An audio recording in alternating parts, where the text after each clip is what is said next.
The same way we made up the death penalty. We made them both up, sanctity of life and the death penalty. Aren't we versatile?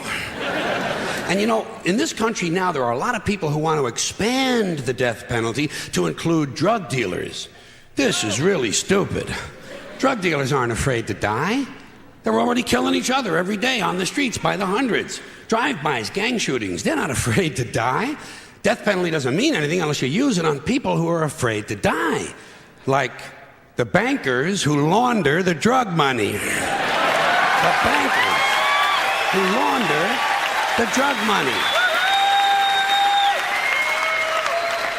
Forget the dealers. You want to slow down that drug traffic, you got to start executing a few of these fucking bankers.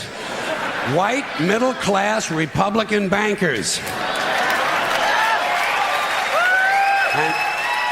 And I'm not talking about soft American executions like lethal injection. I'm talking about fucking crucifixion, folks. Let's bring back crucifixions, a form of capital punishment that Christians and Jews of America can really appreciate. And I'd go a little further. I'd crucify people upside down. Like St. Peter, feet up, head down, and naked. I'd have naked upside down crucifixions on TV once a week at halftime of the Monday night football game. Halftime, Monday night.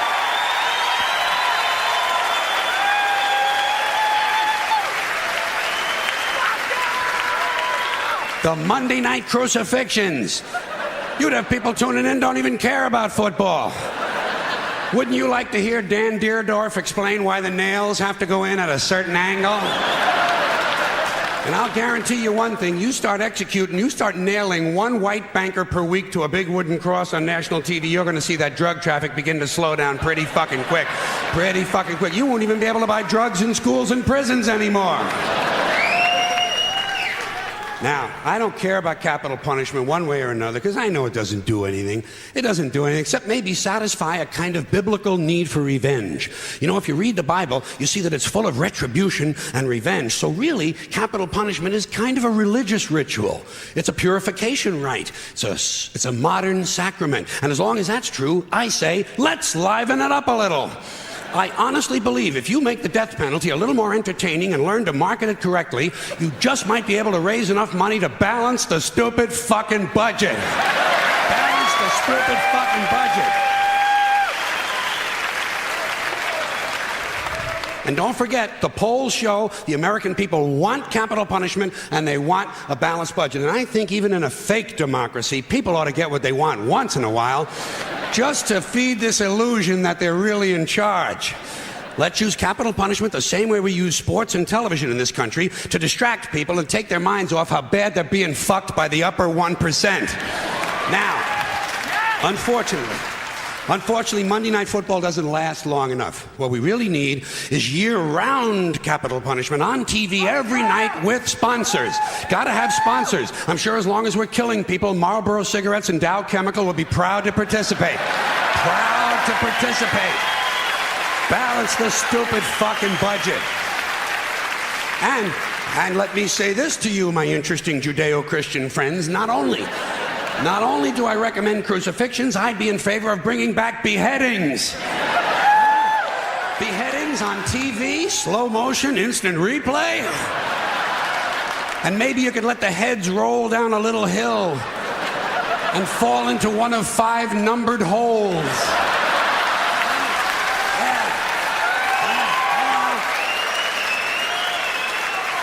Let the people at home gamble on which hole the head is going to fall into. And you do it in a stadium so the mob can gamble on it too.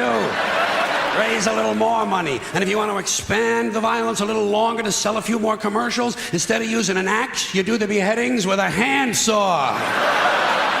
Hey, don't bail out on me now, goddammit. The blood is already on our hands. All we're talking about is a matter of degree. You want something a little more delicate? We'll do the beheadings with an olive fork. That would be nice, and it would take a good goddamn long time. There's a lot of good things we could be doing. When's the last time we burned someone at the stake? It's been too long. Here's another form of capital punishment. Comes out of a nice, rich religious tradition. Burning people at the stake. Sponsor, Bridgeford Charcoal. And you put it on TV on Sunday mornings. The Sunday morning evangelicals send us an offering, praise Jesus, human bonfire. You don't think that would get big ratings in this sick fucking country?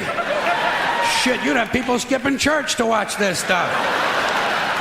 And you take the money they send in the offerings and you use it to balance the budget. What about boiling people in oil? Boy, those were the days, weren't they? You get the oil going real good, you know, a nice high rolling boil, and then slowly at the end of a rope, you lower the perpetrator head first into the boiling oil. Huh? You talk about fun shit.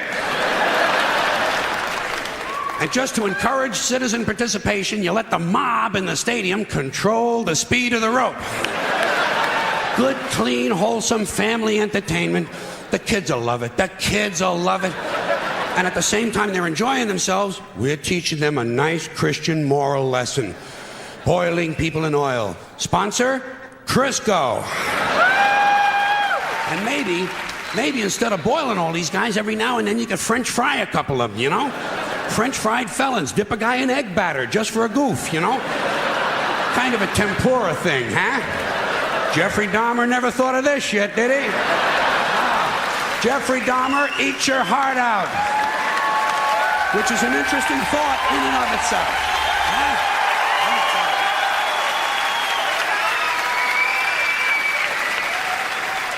Huh? All right, enough nostalgia. What about some modern forms of capital punishment? How about we throw a guy off the World Trade Center and whoever he lands on wins the Publishers Clearinghouse?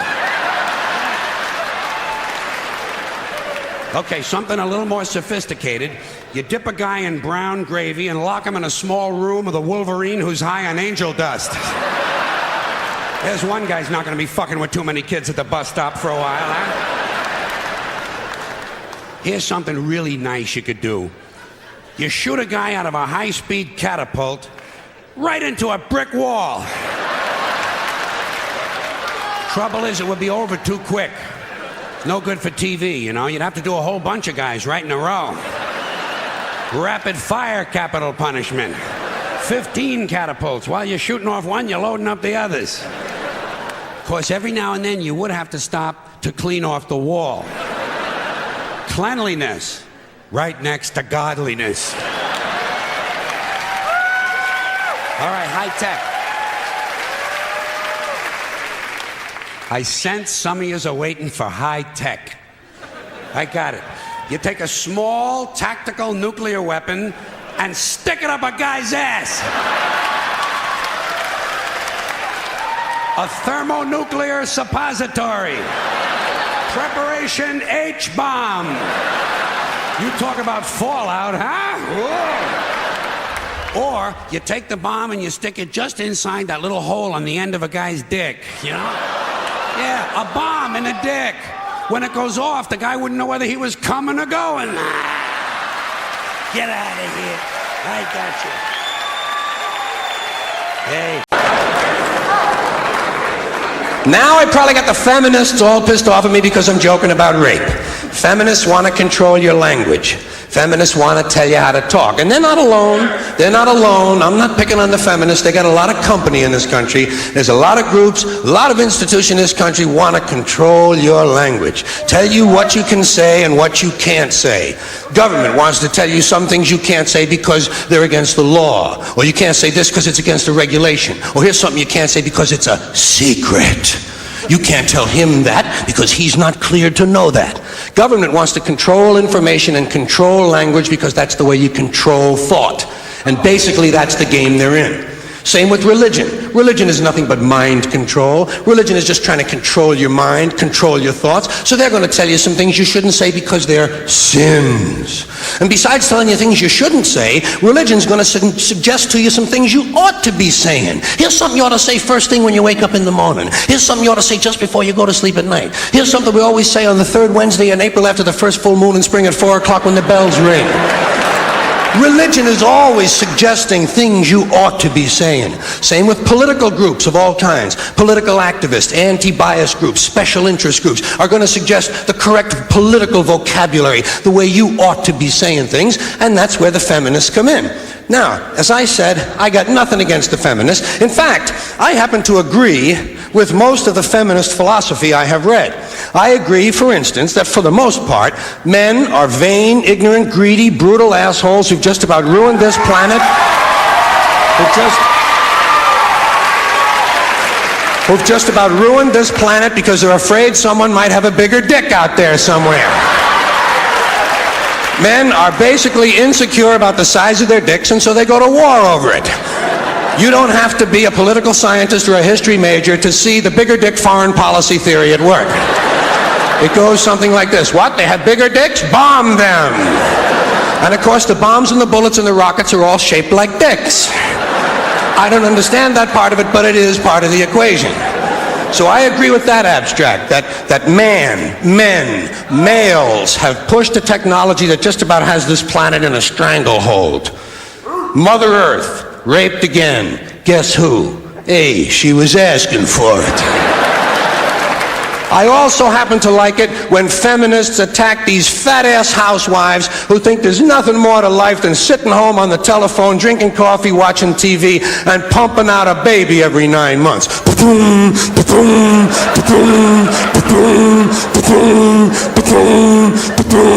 Will 7 be enough, Bob? But what's the alternative? What's the alternative to pumping out a unit every 9 months? Pointless careerism? Pointless careerism? Putting on a man-tailored suit with shoulder pads and imitating all the worst behavior of men? This is the noblest thing that women can think of? To take a job in a criminal corporation that's poisoning the environment and robbing customers out of their money? This is the worthiest thing they can think of. Isn't there something nobler they could do to be helping this planet heal? You don't hear much about that from these middle-class women. I've noticed that most of these feminists are white middle-class women. They don't give a shit about black women's problems. They don't care about Latino women. All they're interested in is their own reproductive freedom and their pocketbooks. But when it comes to changing the language, I think they make some good points. Because we do think in language. And so the quality of our thoughts and ideas can only be as good as the quality of our language. So maybe some of this patriarchal shit ought to go away. I think spokesman ought to be spokesperson. I think chairman ought to be chairperson. I think mankind ought to be humankind. But they take it too far. They take themselves too seriously. They exaggerate. They want me to call that thing in the street a person-hole cover. I think that's taking it a little bit too far. What would you call a ladies' man? A person's person? That would make a he-man an it person. Little kids would be afraid of the boogie person. They'd look up in the sky and see the person in the moon. Guys would say, come back here and fight like a person, and we'd all sing for It's a Jolly Good Person. That's the kind of thing you would hear on Late Night with David Letterperson. You know what I mean?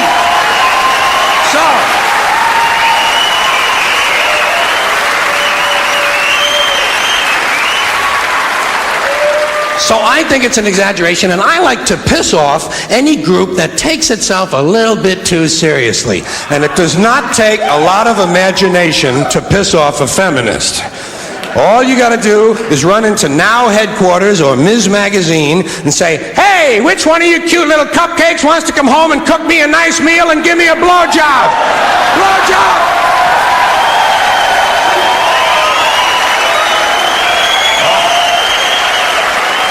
Oh, that pisses them off.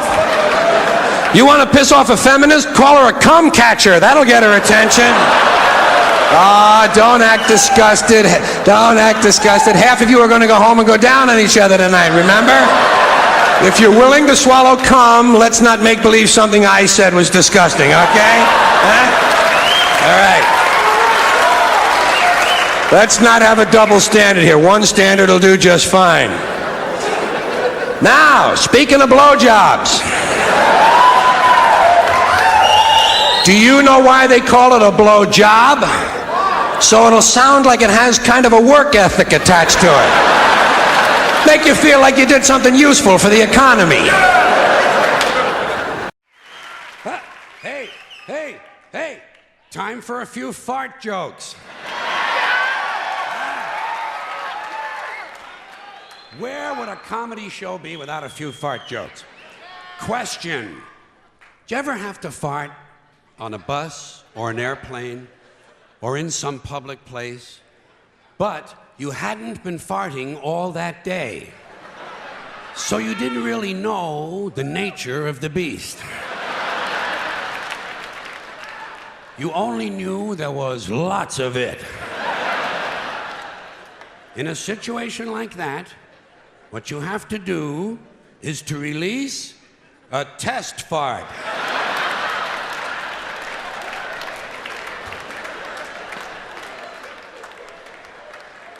You have to arrange to release quietly and in a carefully controlled manner about 10 to 15% of the total fart, in order to determine if those around you can handle it. Or if in fact you may be about to precipitate a public health emergency. When releasing a test fart, it is often good to engage in an act of subterfuge, such as reaching for a magazine. Say, is that Golf Digest?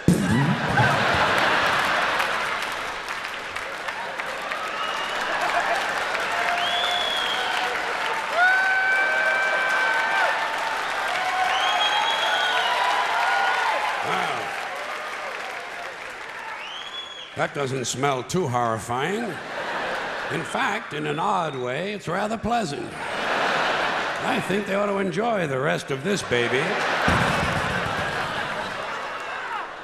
And it turns out to be one of those farts that would strip the varnish off a footlocker.